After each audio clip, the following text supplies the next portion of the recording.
बिस्मिल्लाहिर्रहमानिर्रहीम। अस्सलाम वालेकुम स्टूडेंट्स। आज हम पढ़ने लगे हैं ENG 508 का लेसन नंबर 12 सेंटेंस सेमेंटिक्स। सबसे पहला टॉपिक है हमारे पास सिचुएशंस। किसी भी लैंग्वेज के अंदर लैंग्वेज अपने स्पीकर को स्टेट्स की बुनियाद पे, प्रोसेसेस की बुनियाद पे, एक्शंस, एस्पेक्ट्स की बुनियाद पे ना सिचुएशंस को क्लासिफाई करना अलाउ कारी होती है। ठीक है, अब सिचुएशंस क्या होती हैं, सिचुएशन की कितनी टाइप्स होती हैं? सिचुएशन की जो कॉमन टाइप्स हैं वो 2 हैं। सिचुएशन या तो स्टैटिक होती हैं और या डायनामिक होती हैं। स्टैटिक ऐसी सिचुएशंस होती हैं जिसमें कोई फिजिकल एक्शंस इन्वॉल्व नहीं होते हैं, कॉग्निटिव प्रोसेसेस इन्वॉल्व होते हैं, हमारी थॉट्स इन्वॉल्व होती हैं, like knows, thinks, love, like, have. तो इसमें हमारे इमोशंस, हमारे कॉग्निटिव प्रोसेसेस इन्वॉल्व हैं, लेकिन इसमें फिजिकल जो एक्शंस है ना वो इन्वॉल्व नहीं है, तो इनको कहेंगे स्टैटिक सिचुएशन। इसके बरक्स दूसरी होती हैं डायनामिक। डायनामिक जिसमें कुछ चेंज हो रहा, कुछ मूवमेंट हो रही हो, तो वो ऐसी सिचुएशंस होती हैं लाइक ईट, तो जिसमें हमारे हाथ, हमारी फेस, हमारा मुंह इन्वॉल्व होता है ना, तो ये है डायनामिक सिचुएशन जिसमें फिजिकल एक्शन इन्वॉल्व होते हैं, इसी तरह वॉक, ड्राइव एक्सेट्रा। आगे हमारे पास है इवेंट्स एंड प्रोसेसेस। इवेंट क्या होता है? इवेंट के अंदर स्पीकर जो होता है वो किसी सिचुएशन को एज अ होल देख रहा होता है। इन्होंने एग्जांपल भी दी हुई है, द माइंड ब्लू अप।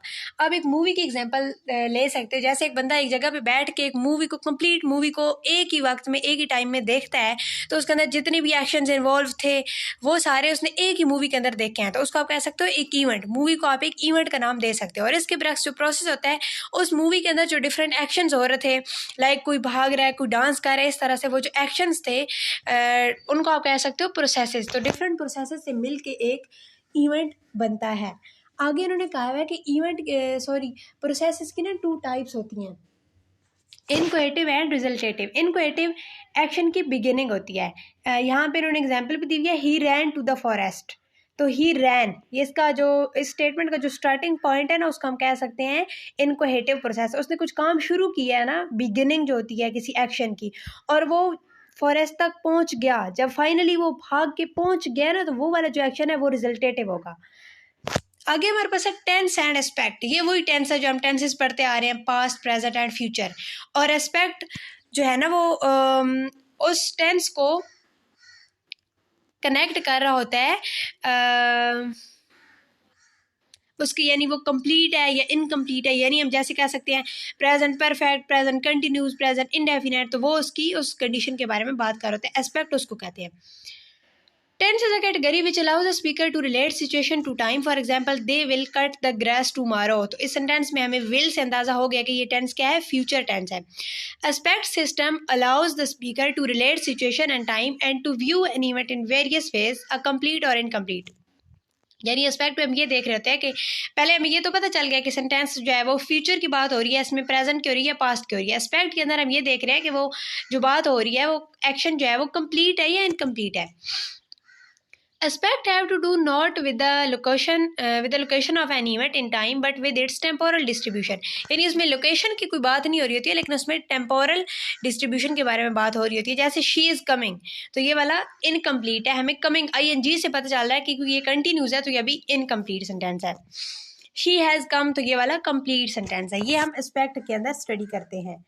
आगे हमारे पास है मोडेलिटी। मोडेलिटी भी जिस तरह टेंस और एस्पेक्ट है, इसी तरह ये भी एक लिंग्विस्टिक कैटेगरी है that modifies the meaning of the event or action we talk about to include ways to influence the event described. Speaker wants to do with give। अच्छा, इसमें ये हो रहा होता है बेसिकली, ये स्पीकर को किसी भी मीनिंग या एक्शन को इन्फ्लुएंस इसके ज़रिए हम कर रहे होते हैं। लाइक ये हमें ये बताती है कि जो सेंटेंस है, जो हमारी स्टेटमेंट है, उसके अंदर हम परमिशन दे रहे हैं या ले रहे हैं, या किसी की एबिलिटी को डिस्क्राइब कर रहे हैं, कुछ सजेस्ट कर रहे हैं, रिक्वेस्ट कर रहे हैं, कुछ ऑफर कर रहे हैं, किसी चीज़ से मना कर रहे हैं, या अपने इमोशंस को एक्सप्रेस कर रहे हैं। ठीक है, तो इन सारी जो चीज़ों के बारे में जो इन सब को आइडेंटिफाई करना होता है, वो बेसिकली मोडेलिटी होता है।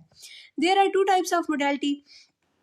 एपिस्टेमिक मोडेलिटी जो होती है, उसके अंदर हम क्या एक्सप्रेस करते हैं, degree of knowledge. The speaker is in this communication. And deontic modality के अंदर जो है वो स्पीकर्स की एटीट्यूड और सोशल फैक्टर, ओब्लिगेशंस, रिस्पॉन्सिबिलिटी और परमिशंस, तो ये सारी चीज़ें डिनोटिक मोडेलिटी के अंदर आ जाती हैं। तो मोडेलिटी की 2 टाइप्स होती हैं, ये आपने याद रखनी है।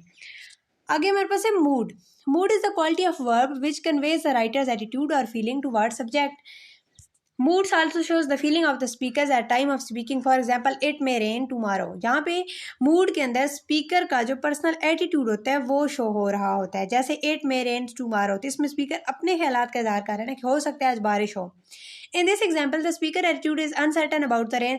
अब उसका जो मूड है वो गैर यकीनी है रेन के बारे में, यानी वो कॉन्फिडेंटली तो नहीं कह रहा ना, वो यकीन के साथ तो नहीं कह रहा। अब यहाँ पे मूड्स की भी ना डिफरेंट टाइप्स होती हैं। जैसे है इंडिकेटिव मूड्स, कुछ इंडिकेट इसमें किया जा रहा होता है, तो यह आपने याद रखना कि एमसीक्यूज में आ सकता है। इंडिकेटिव मूड में ओपिनियन के बारे में बात हो रही होती है, फैक्ट के बारे में और क्वेश्चन बेस्ड रिलेस्ड फॉर्म के बारे में बात हो रही होती है। तो एमसीक्यूज में पूछा जा सकता है कि फैक्ट और ओपिनियन किस मूड की कैटेगरी में आते हैं, तो आपने याद रखना है इंडिकेटिव मूड।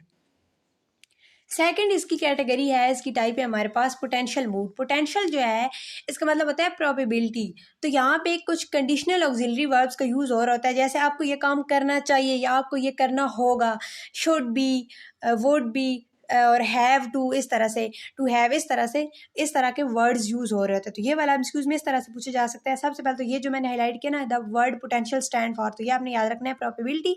और इसके अलावा शुड, हैव और इस तरह के वर्ड किस मूड की कैटेगरी में आ रहे होते हैं, तो आपने याद रखना है पोटेंशियल मूड की कैटेगरी में ये सारे वर्ड्स आ रहे होते हैं।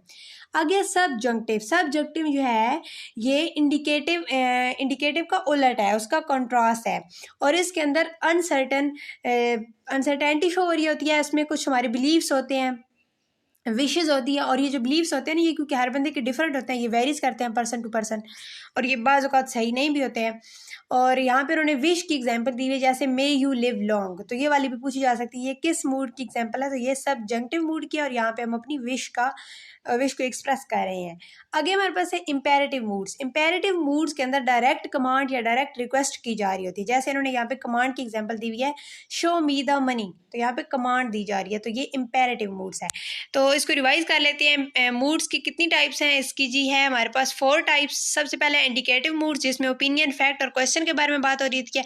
आगे हमारे पास है पोटेंशियल मूड्स, जो कि पोटेंशियल जो है उसका मतलब है प्रोबेबिलिटी, और इसके अंदर कंडीशनल ऑक्सिलरी वर्ब यूज हो रहे होते हैं, जैसे शुड, हैव वगैरह। और सब्जेक्टिव मूड जो है ये इंडिकेटिव मूड का उलट है, और इसके अंदर हम अपने बिलीव्स और विशेस के बारे में बात हो रही होती है। और इंपेरेटिव मूड्स जो है इसमें डायरेक्ट कमांड दी जा रही होती है या रिक्वेस्ट की जा रही होती है, जैसे show me the money. I hope so आपको ये टॉपिक क्लियर हो गया होगा। आगे हमारे पास है एविडेंशियलिटी। एविडेंशियलिटी, ये वर्ड एविडेंस से निकला है, और ये एक सिमेंटिक कैटेगरी है जो कि स्पीकर को अलाउ करती है अपना एटीट्यूड और अपना सोर्स ऑफ इंफॉर्मेशन कनेक्ट करने की। इसकी भी डिफरेंट टाइप्स होती हैं। It further allowed the speaker to say whether the statement relies on personal first hand knowledge और was acquired from the another source. यानी ये स्पीकर को ये अलाउ करती है कि वो एक्सप्लेन कर सके कि उसकी जो इन्फॉर्मेशन है, वो जो स्टेटमेंट दे रहा है, वो उसकी फर्स्ट हैंड नॉलेज, यानी खुद उसने वो चीज़ एक्सपीरियंस की है या उसने किसी और सोर्स से इन्फॉर्मेशन हासिल की है। तो इसकी भी बहुत सारी टाइप्स होती हैं। सबसे पहले है विटनेस एविडेंशियलिटी। ये नाम से ही जाहिर है, इसमें जो इन्फॉर्मेशन होती है उसका जो सोर्स होता है वो फर्स्ट हैंड नॉलेज होता है, डायरेक्ट ऑब्जर्वेशन होती है। जैसे एक बंदे ने किसी को काम करते हुए देखा है और वो स्टेटमेंट दे रहा है कि यहाँ पे उन्होंने एग्जांपल भी दी हुई है, आई सा हिम ब्रेकिंग द विंडो, मैंने उसको खिड़की तोड़ते हुए देखा। तो उसने खुद अपनी आईज से देखा है ना, खुद उसने ये काम करते हुए देखा है। तो वो अच्छा, इस विटनेस एविडेंशियलिटी को ना आईज विटनेस भी कहते हैं और विजुअल इन्फॉर्मेशन भी कहते हैं। तो ये वाला भी एमसीक्यूज में इस तरह से पूछा जा सकता है। सेकंड टाइप है हमारे पास सेंसरी, सेंसेस से ऑब्जर्व किया हो जिस इंफॉर्मेशन को हमने। सेंसेस हमारी जो 5 सेंसेस होती हैं उनके बारे में, जैसे हमने कुछ सुना है, किसी आवाज़ के बारे में सुना है और हम कह रहे हैं कि आवाज़ बहुत प्यारी है या ये उस चीज़ की आवाज़ है, तो हमने जाहिर सी बात है सुनी है तब हम कह रहे हैं ना। तो ये हमारी सेंसेस से ये ऑब्जर्वेशन हमने की होती है और ख़ुद हमारा अपना एक्सपीरियंस होता है। आगे है इन्फरेंशियल एविडेंशियलिटी। ये जो होती है इन्फरेंशियल एविडेंशियलिटी, ये फैक्ट्स की बुनियाद पे होती है, जनरल नॉलेज की बुनियाद पे होती है। जैसे यहाँ पे उन्होंने एग्जांपल नहीं दी हुई है, मैं आपको एग्जांपल देती हूँ ताकि आपको सही तरह से समझ आ जाए। जैसे आप देखते हैं कि ज़मीन गीली है, तो आप कह सकते हैं कि बारिश हुई है। बहुत सारी ज़मीन गीली है ना, तो ग्राउंड गीला है, तो आप उसकी एग्जाम्पल आप उसकी बुनियाद पे ये कह सकते हैं कि बारिश हुई है। अब हमने बारिश होते हुए खुद तो नहीं देखी, लेकिन हम फैक्ट की बुनियाद पे ये स्टेटमेंट दे रहे हैं। आगे हमारे पास है रेपुटेटिव एविडेंशियलिटी।